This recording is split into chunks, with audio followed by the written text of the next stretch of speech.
Afternoon. It's 2:53 p.m. Eastern Standard Time on the East Coast in the United States of America. I'm T-Speaker222 with the ISO headquarters, and I wanted to bring you this update. I'm just gonna put a little bit of little music in the background. Let's see, where should we go today? You know what? I'll just use my theme. What I like to use. We'll just have this replay, and yada yada yada. So. Oh, wait a minute. That's not what I want. Sorry, that's from my other station. Ha!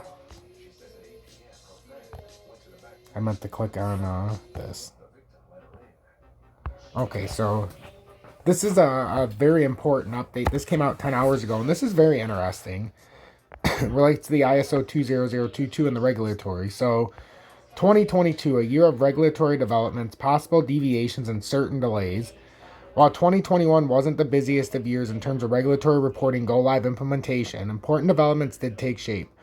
Amongst the more important of these developments was the publication of a series of consultation papers and updates to regulatory and/or industry technical specifications, including ESMA's draft guidelines for reporting under EMIR, the FCA's EMIR consultation paper, and draft ISO-20022 XML schema.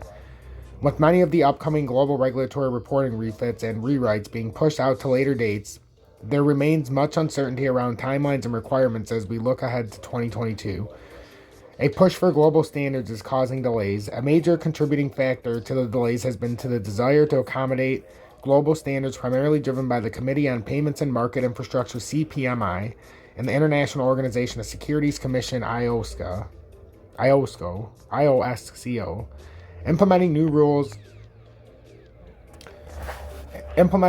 local rule sets before the international standards are fully established will push additional operation burdens and expenses of further implementation phases on reporting firms, reporting providers, and trade repositories. Meanwhile, long delays to compliance dates continue to restrict the ability of regulators to efficiently monitor systemic risk in the markets. Industry pressure could see key implementations deferred to 2023, so this would be moving back from November of 2022. So again, we're not ready for these big pushes on the ISO coins like we want this right now. We've got to let this play out. The technical guidance for critical data element CDE was issued in April 2018 and is relatively well understood by industry participants. However, there is still much work to be done before the requirements are fully embedded within the ISO-20022 schema and the unique product identifier UPI is fully utilized by the industry. The ISO-20022 generic schema is expected to be approved by industry bodies including ISO and SWIFT sometime in Q1 2022.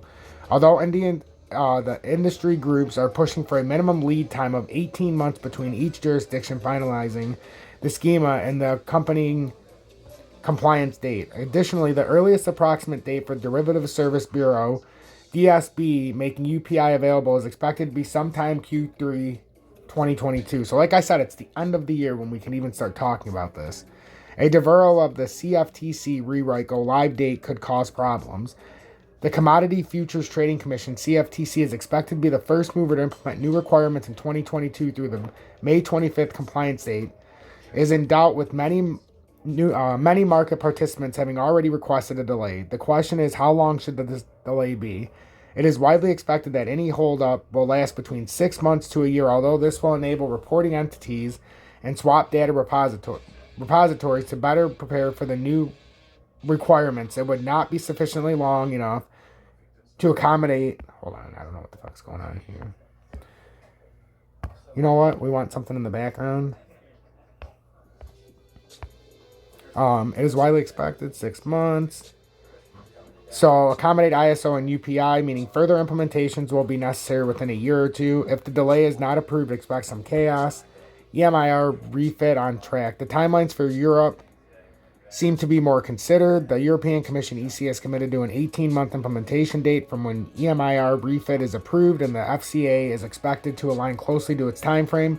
With the EC expected to approve the technical standards in Q1 2022, the refits are likely to have a compliance date in Q3, Q4 of 2023.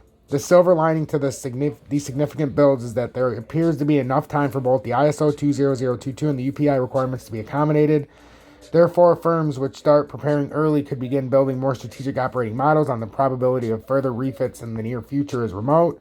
The biggest concern regarding EMIR refit is the possibility that we see divergence in requirements between ESMA and the FCA in the first big test since Brexit.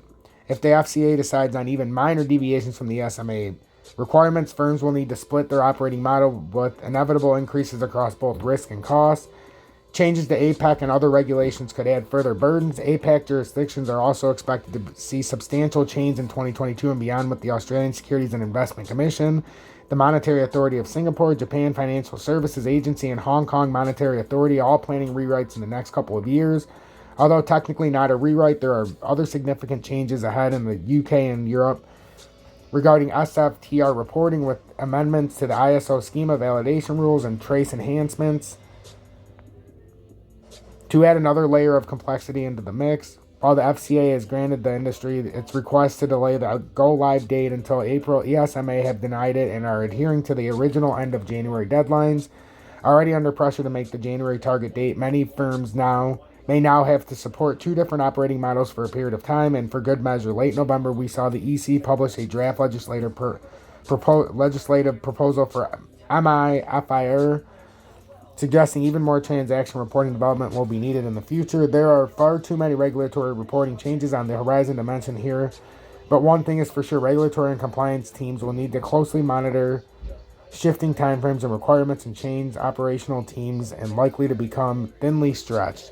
Moreover, regulators are actively increasing the oversight and have begun issuing non-compliance fines. Therefore, complete accuracy and timely reporting has never been more important. So the bottom line is here, we are not close to where we need to be yet, to where we think all these ISO coins are going to pop. And in particular, this is going to give the ISO coins time to do what they need to do the liquidation phases, and get rid of the added liquidity in the pools.